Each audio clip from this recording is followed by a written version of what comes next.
BNP করার কারণেই 18 সালের এবং 21 সালের নীতিমালায় আমাদেরকে বৈষম্য স্বীকার করা হয়েছে, আমাদের কিন্তু বঞ্চিত করা হয়েছে।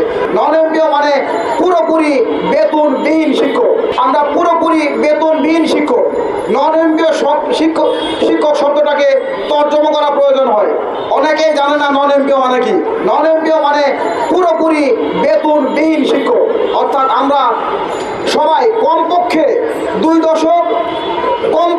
দশক বিনা বেতনে আমরা শিক্ষকতা করছি, আমরা পাঠদান করছি, আমরা রাষ্ট্র গঠনে আমরা গুরুত্বপূর্ণ ভূমিকা রাখছি, কিন্তু আমরা রাষ্ট্রের কাছ থেকে কোনো বিনিময় বা পারিশ্রমিক পাচ্ছি না। সেই পারিশ্রমিকের দাবিতেই এখানে এসেছি। অনেকে এমপি হয়েছেন, অনেকে মন্ত্রী হয়েছেন, আপনারা বিএনপি করেন, অনেক নির্যাতিত হয়েছেন। আমরা নন এমপি শিক্ষকরাও বিএনপি করি, আমরাও অতীতে অনেক নির্যাতিত হয়েছি। আপনারা মন্ত্রী হলেও এমপি হলেও আমরা কিন্তু নন এমপি রয়ে গেছি। কাজেই আমাদের অবস্থাটা পরিবর্তন হতে হবে। আওয়ামী লীগের আমলে আমরা নির্যাতিত হয়েছি, আমরা বৈষম্য শিকার হয়েছি। এখন বিএনপি সরকার এসেছে, এখন সময় এসেছে আমাদের প্রতি সুবিচার করার জন্য। আমরা মাননীয় প্রধানমন্ত্রী, জাতির অন্যতম শ্রেষ্ঠ সন্তান, শহীদ জিয়ার সন্তান, খালেদা জিয়ার সন্তান জনাব তারেক রহমানের কাছে আমরা বিনীত অনুরোধ জানাই, স্যার, আমরা দশকের পর দশক আমরা বিনা বেতনে শিক্ষকতা করছি। শুধু বিএনপি করার কারণেই 18 সালের এবং 21 সালের নীতিমালায় আমাদেরকে বৈষম্য স্বীকার করা হয়েছে, আমাদের কিন্তু বঞ্চিত করা হয়েছে।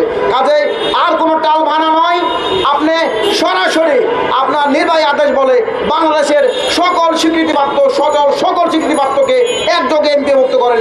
আগামী বাজেটে আপনারা শিক্ষা খাতে পর্যাপ্ত বাজেট রেখেছেন এবং পর্যায়ক্রমে জিডিপির 5% দেওয়ার ঘোষণা দিয়েছেন।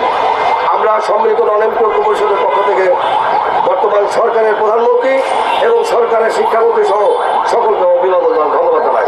কিন্তু অতীব দুঃখের বিষয়, অনেক মেগা প্রকল্প হাতে দেওয়া হয়েছে, ফ্যামিলি কার্ড দেওয়া হয়েছে, কৃষক কার্ড দেওয়া হচ্ছে, এভাবে মসজিদের ইমাম, মুয়াজ্জিন এবং খাদেমদেরকে ভাতা দেওয়া হচ্ছে।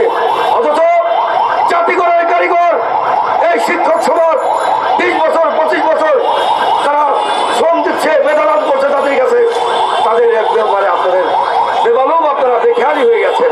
এটা আমরা বড়ই পরিতাপের বিষয়, আমরা এটাকে সুখকর মনে করি না।